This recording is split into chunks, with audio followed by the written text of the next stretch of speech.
Kasih karunia dan damai sejahtera dari Tuhan Allah Bapa kita dan dari anaknya Tuhan Yesus Kristus menyertai kami. Amin. Selamat pagi saudaraku, firman Tuhan yang menyertai kita melakukan tugas yang baik hari ini, saya akan bacakan dari 2 Korintus, pasal 8 ayat 7 demikian firman. Maka sekarang, sama seperti kamu kaya dalam segala sesuatu, dalam iman, dalam perkataan, dalam pengetahuan, dalam kesungguhan untuk membantu, dan dalam kasihmu terhadap kami, demikianlah juga hendaknya kamu kaya dalam pelayanan kasih ini. Demikianlah firman Tuhan. Saudaraku yang terkasih, jemaat Makedonia adalah contoh yang luar biasa untuk kita. Supaya dapat kita ikuti, dapat kita tiru dalam pelayanan kasih kita di tengah persekutuan di gereja dan di tengah masyarakat bangsa di mana kita tinggal.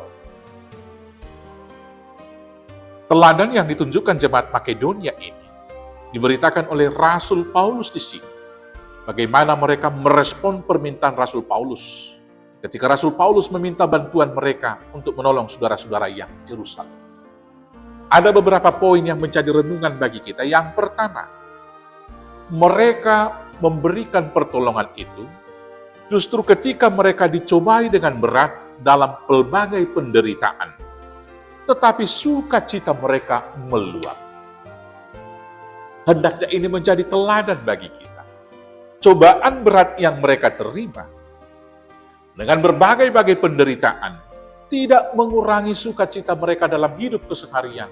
Terlebih juga sukacita mereka dalam memberikan pertolongan kepada saudara-saudaranya yang lain.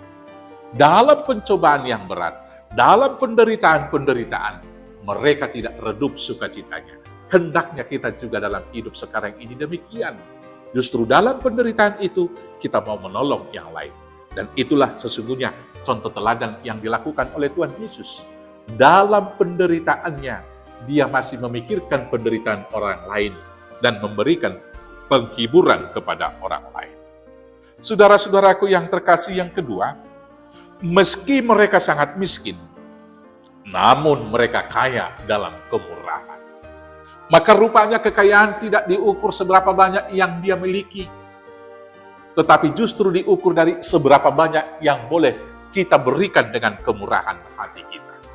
Jemaat Makedonia bukan orang-orang yang kaya, yang berkelimpahan, yang berkelebihan, tetapi mereka tidak bersungut-sungut.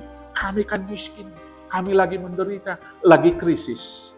Hendaknya ini juga memotivasi kita melakukan semua pekerjaan yang baik pada tahun-tahun ini. Yang diprediksi para ahli, tahun 2023 akan masuk di masa-masa krisis. Rupanya krisis, penderitaan, kemiskinan tidak mengurangi kemurahan kita untuk melakukan bantuan-bantuan dan tindakan kasih.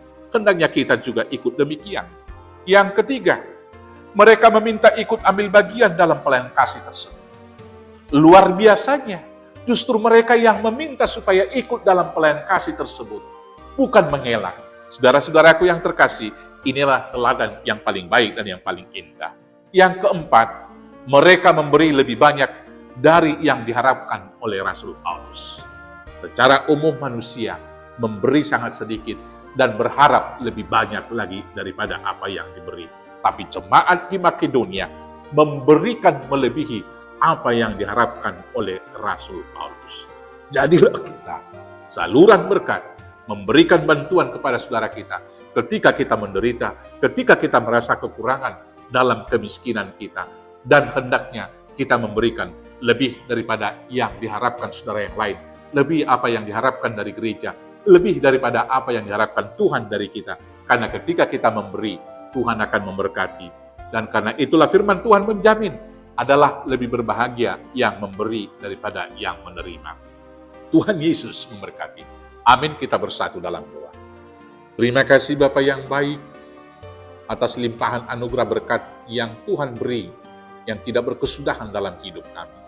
Maka ajar kami berlimpah kasih sayang, ikut ambil bagian dalam tugas-tugas pelayanan kasih dalam kehidupan keseharian kami.